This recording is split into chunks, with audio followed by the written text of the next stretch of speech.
Chris Honorado and Brian Mariano here on Big Board Sports and 104.5 The Team ESPN Radio. We're in for Roger all week. It is Friday. There are plenty of people in this business locally who are thankful for Friday if they happen to have the weekend off. We do not. You know what? And neither does Tim Kurkjian. He's been in this business long enough to know weekends are not for relaxing, that's for sure. And this is a great spot. We are thrilled to have Tim Kurkjian with us every Friday here on Big Board Sports and 104.5 The Team ESPN Radio at 10:30. Tim, good morning. Chris Honorado and Brian Mariano with you here. And for Roger, how are you? I'm good, and I haven't had a weekend off since 1979. And what was it in 1979 that allowed you to have a weekend off? What were you doing then? I hadn't started covering baseball at that point. I did at late in 1979, but once you cover baseball, you realize you work at night, you work the weekends, it's part of the gig, and I'll take it all day. Tim, obviously, we're going to do our listeners justice and ask you about the Mets, Red Sox, and Yankees. But I want to ask you a stupid question to start because without Roger here, you'll learn you're probably going to get some dumb topics from Chris. So I'll start with that. As I'm sitting at my TV job here locally at the NBC affiliate, I'm watching Marcus Stroman pitch against Sonny Gray. And I'm thinking to myself, this has got to be one of the shortest pitching matchups in history. Do you happen to know offhand, they're listed 5'8" and 5'10". Do you happen to know offhand the shortest pitching matchup in MLB history? Now, this is so right up my alley. I don't think I didn't recognize that already. I'm not sure I've got the shortest pitchers who pitched against each other. Now, Bobby Shantz won the MVP of the American League as a pitcher at 5'6". Richie Lewis used to pitch in the big leagues, and he told me he was 5'6.5", barely. Tim Collins, who's pitched for the Royals during that World Championship season, he did a height off with me. I don't know if you've noticed, but I'm like 3'7". We had a height off, and Tim Collins was taller than me, of course, and he said, "That's the first time I've ever won one of those things." So the beauty of it is that Billy Wagner threw 100 miles an hour, and he was about 5'8.5". The point about all of this is baseball is open to all shapes and sizes, and even though you're really short or really small, if you have the gift of throwing a baseball, you can be really good at this sport, and that is a beautiful matchup, Sonny Gray and Marcus Stroman. I couldn't help but notice. Listen, a lot of time on my hands, so what can I say? Tim, the home debut for Giancarlo Stanton did not go as planned. 0 for 5 strikeouts, and boos. But he did hit a home run in his next game, and he took an 0 for 4 last night. Are these growing pains? Should Yankees fans be concerned in any way that this is going to be kind of an all-or-nothing season from him? Every year is an all-or-nothing season for him.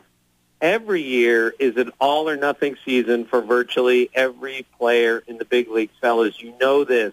We had over 6,000 home runs last year and over 40,000 strikeouts. We are in an era where a lot of our hitters are swinging as hard as they can in case they crease one, because then it's going 20 rows up.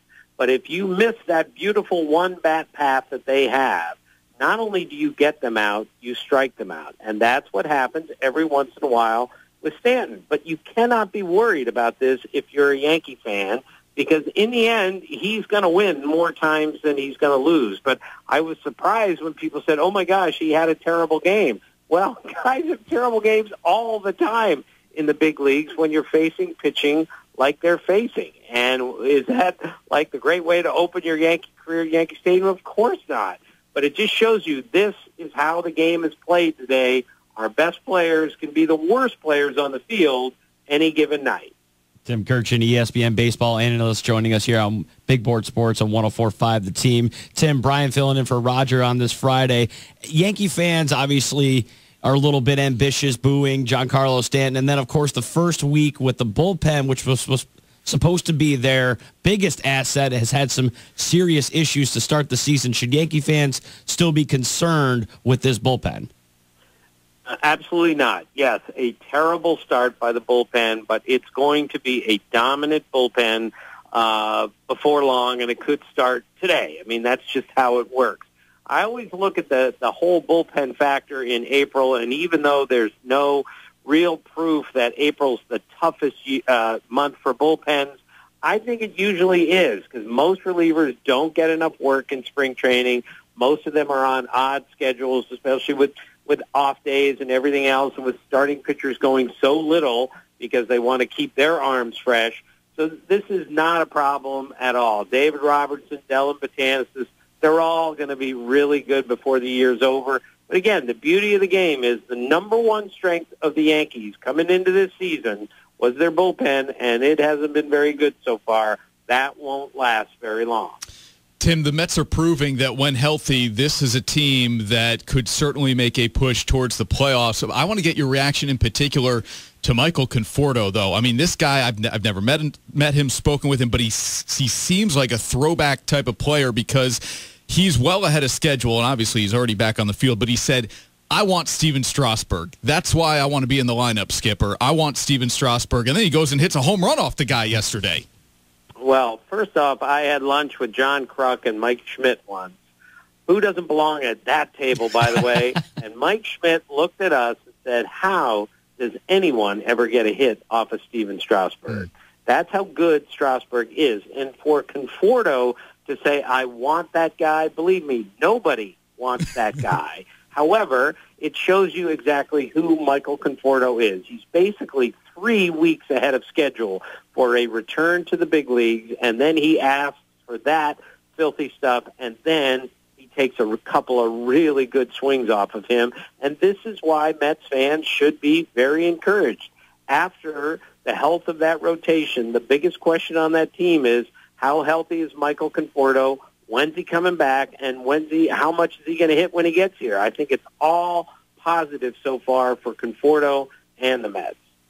Tim, sitting here in Albany with the snow now falling in upstate New York, and kind of snow falling for me as a Yankees fan because the Red Sox just keep on winning back-to-back games and extra innings. How good is this team? Is this... We always would talk, at least in the first month or so of the season, who are the best teams in the American League. Is this possibly the best team in the American League? The Astros are the best team in the American League, period. They're the best team in baseball, period. However, the Red Sox are really good.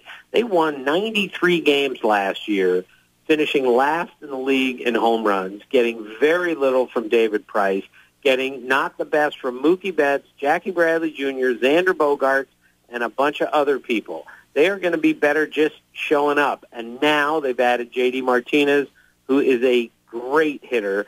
Price has been sensational his first 2 times out. Their first 7 games, no starting pitchers allowed more than 1 run. That is the longest streak by any team in the history of baseball to start a season.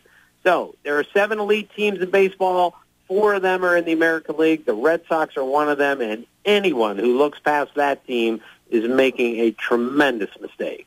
Tim, if you'll indulge me one more time here, and Tim Kurkjian of ESPN with us, thanks to the Baseball Hall of Fame for helping us with this sponsorship and this segment. If you'll indulge me one more time, Tim, with the new rule of 6 mound visits, my strange mind went here. I thought, What are all these conversations at the mound anyway? So when the manager comes out to take a pitcher out, okay, the starting pitcher leaves or whoever that pitcher is leaves, goes back to the dugout. While they're waiting, they're gathered on the mound waiting for the reliever to come in from the bullpen. What are these guys talking about? Do you have any stories from some of these guys as to what they discuss just in the downtime on the mound? Well, there's only one famous story that I know from that. Rick Sutcliffe gave up 3 home runs in Cincinnati, I think it was, in 1 inning, and Billy Connors, the pitching coach, came out to see him, and Sutcliffe was furious. What in the world, he said to Billy Connors, are you doing out here? Don't you dare come out to my mound. And Billy Connors said, look, I didn't come out here to talk to you. I came out here so they had more time to reload the cannon, which they fired after each home run that he gave up. So it was... Sutcliffe tells that story. It takes him 20 minutes to tell it. It's totally hilarious. But whenever you see Billy Connors or Rick Sutcliffe, just remember they were reloading the cannon in case he gave up another one. I mean, we have to release some of these mic'd up stuff. There's got to be just some random conversations going on the mound in between innings, in between pitching changes. I would love to get some of that, Tim. This is why you are the absolute best, and again, why we are so thrilled to have you with us every Friday here at 10:30 on Big Board Sports and 104.5 The Team. Roger's back next Friday, so I promise you won't have to deal with the ridiculousness of my questions. Oh, I love ridiculous questions. That's what makes baseball work. You're right. Tim, thank you so much. Enjoy the weekend, even though it isn't a weekend off. Okay, see you guys.